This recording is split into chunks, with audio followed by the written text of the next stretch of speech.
et bienvenue dans ce 13e numéro d'Autoplay. Alors 13, c'est quand même un chiffre un peu particulier, c'est un chiffre qui fait peur, c'est un chiffre qui porte la poisse, c'est un chiffre qui porte malheur, et je sais de quoi je parle. Alors qu'est-ce qu'on a dans cet Autoplay? Comme d'habitude, nos rubriques habituelles, les sorties CD, les téléchargements, un dossier sur Chiptune Rockman, ainsi que le rétroplay, et puis les clips qui vont rentrer dans la rotation de Je ne veux pas vous entendre de Game Life, parce que le gag a été usité, et ici on est Pando XP.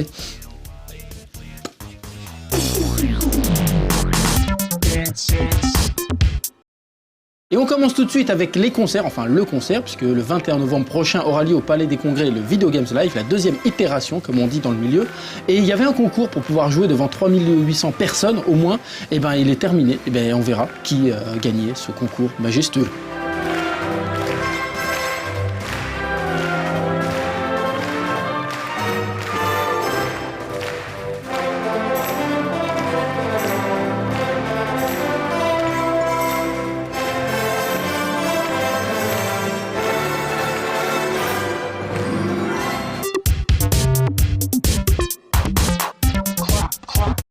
Et on débute tout de suite les sorties CD avec Colors of Light et Yasunori Mitsuda Vocal Collection. Alors pour ceux qui connaissent pas, Mitsuda, c'est quand même le mec qui a fait les musiques de la série des Chrono. Alors il y a du Chrono Cross, du Chrono Trigger quand même. Et il a fait aussi les Xenosaga, et donc c'est un peu ces thèmes-là qu'on retrouve dans le CD en Vocal Collection. Et c'est parfait, sauf qu'il n'y a pas de Chrono Trigger. Ça voilà, fallait être sage.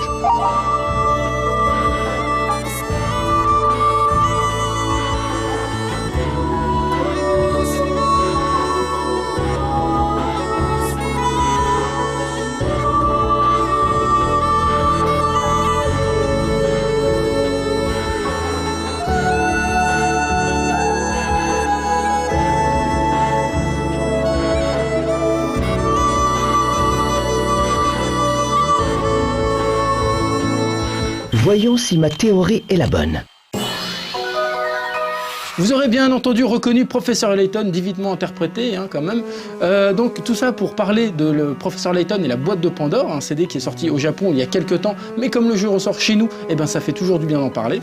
Donc c'est la même personne qui a composé les musiques de Dark Cloud, Dark Chronicle et aussi Rogue Galaxy. Et donc on retrouve tous les thèmes de Professeur Layton, et il y a aussi des musiques réarrangées.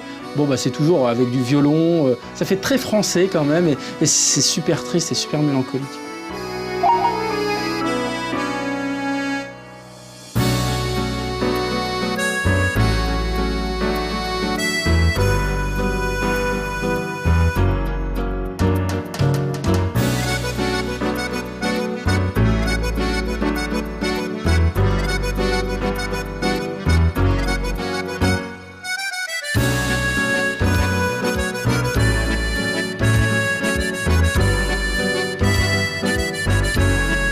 Pour survivre à la guerre, il faut être la guerre.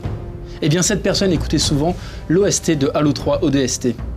Parce que c'est super cinématographique, c'est super la guerre tout le temps, et c'est les mêmes compositeurs que les deux premiers. Et c'est Halo 3 quoi. En plus c'est ODST.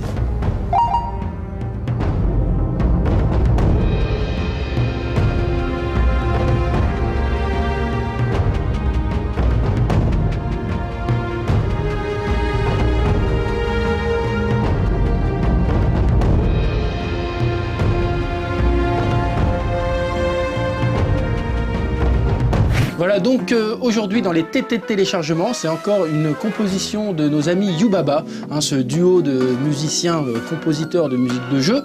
Alors cette fois-ci par contre il s'agit des musiques de Maestro Jumping Music, un jeu de plateforme qui reprend des grands thèmes musicaux, et en fait ça fait beaucoup penser à Parodius, et c'est disponible gratuitement et légalement sur le site du jeu, donc allez-y parce que l'adresse est indiquée en bas de l'écran. Alors j'espère que je vais faire le bon cadre.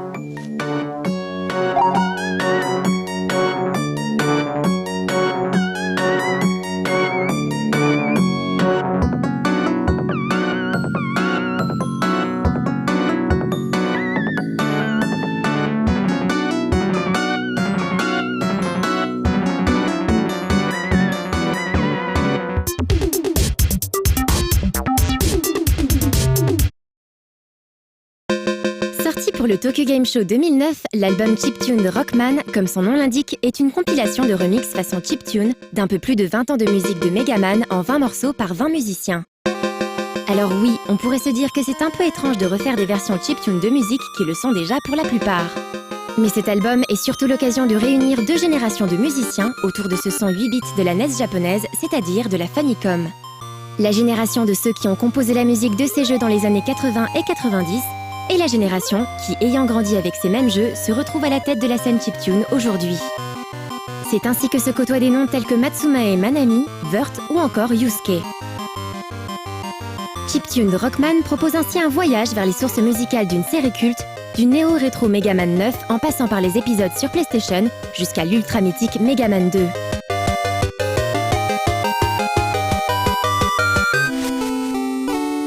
L'album commence d'ailleurs non pas par Mega Man 9, mais par Kazuyo Tsutaete, le générique de victoire de rôle tiré du jeu de course Rockman Battle & Chase. Sorti sur PlayStation en 1997, il s'agissait alors du premier jeu de la série tout en 3D. Remixé par l'américain Chibi-Tech, sa structure reste très proche de l'original, tout en y rajoutant tous les sons caractéristiques des épisodes Famicom de Mega Man et une touche moe avec une fausse voix numérisée de rôle.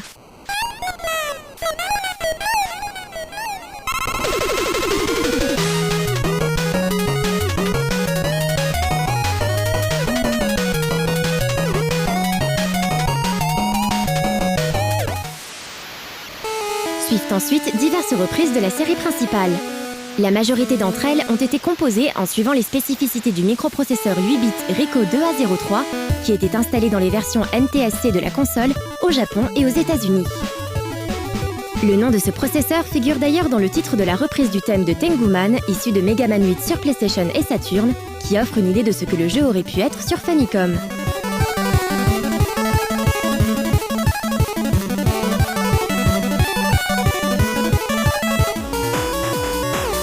Le thème de Slashman, quant à lui, reprend les sonorités Game Boy, bien qu'il s'agisse d'un jeu Super Famicom à la base. Même chose pour le thème de Brightman. Une des pistes intéressantes de l'album d'un point de vue technique est la reprise du duo japonais Keppelcraft. Enchaînant le thème d'ouverture et le niveau de Snake Man de Mega Man 3 dans un style ultra dansant et imagé, dont ils ont fait leur spécialité lors de leur set dans des événements comme Extra ou Funny Mode, ils se sont basés sur le microprocesseur cité précédemment, mais pas seulement. En effet, comme il est indiqué dans le titre, un deuxième microprocesseur beaucoup plus rare a été utilisé, le VRC7. Au Japon, il arrivait que les développeurs eux-mêmes rajoutent des puces dans les cartouches, pour éviter de payer des royalties à Nintendo ou tout simplement pour profiter de meilleures capacités, que ce soit au niveau des graphismes ou du son, en rajoutant des canaux par exemple. C'est donc ce que Konami a fait avec la série de microprocesseurs VRC. Le VRC7 utilisé ici n'a d'ailleurs servi que sur un seul jeu, le RPG Lagrange Point.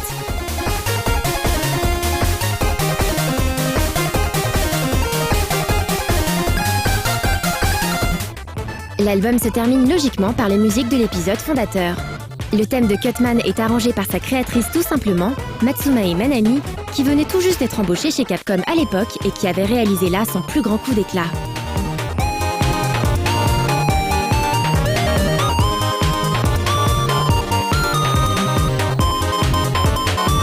Qu'on le veuille ou non, il existe bien un style Rockman et les musiciens qui ont travaillé sur cette série en étaient tout à fait conscients.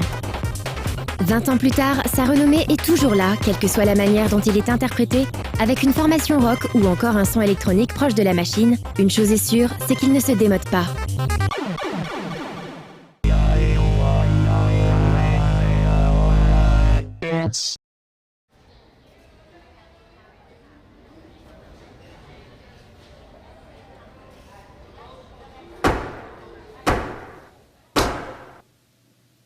Tristesse, Affliction, chagrin, abomination.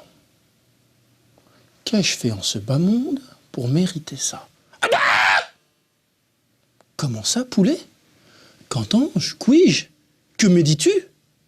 Un petit homme en verre viendrait faire la battue chez nous. Ah bah! Désarroi et corruption. Lilien vient chez nous pour nous chasser, c'est ça? Oui. Mais peux-tu nous dire dans quel but et dans quelle direction? misanthrope, Très bien.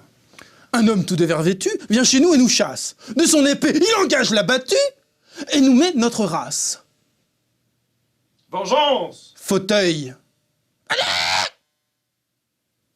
Pourquoi, petit homme en vert, viens-tu chez nous? Si tu continues ainsi, notre vengeance sera infinie. What?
La chanson thème de Puyo Puyo 7, Puyo Puyo no Uta, est interprétée par Imai Asami.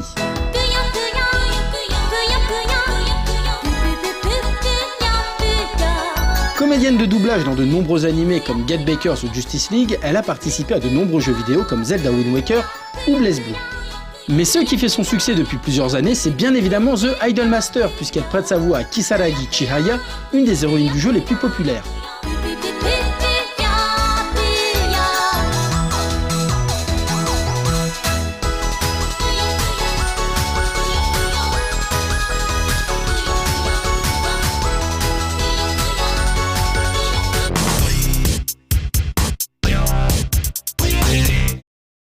On passe tout de suite aux clips qui vont rentrer dans la rotation de Game Life, et donc on commence avec un clip de Crack Riol. Alors Crack Riol comme qui nous suit depuis le début, puisqu'il nous envoie beaucoup de clips, et là c'est un clip de Pure. Alors c'est un jeu de quad, et dedans il y a des musiques qui sont prises, et là c'est la chanson Showdown du groupe Pendulum. Pendulum.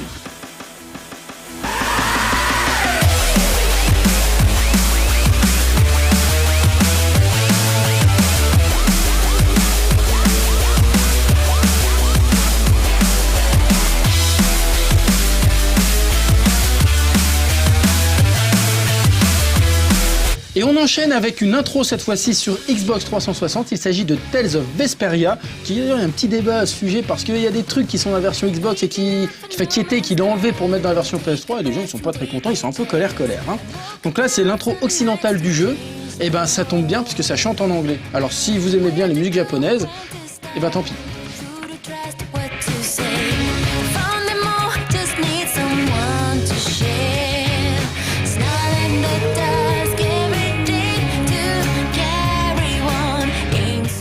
Et quoi de mieux pour finir ces clips à venir qu'une bonne vieille intro Famicom? Et ben là c'est Mitsumega Toru, qui est en fait une adaptation du manga de Osamu Tezuka, L'Enfant aux trois yeux, que je vous conseille de lire. Et je vais pas en dire plus parce que déjà que l'intro est courte, alors si en plus j'en rajoute...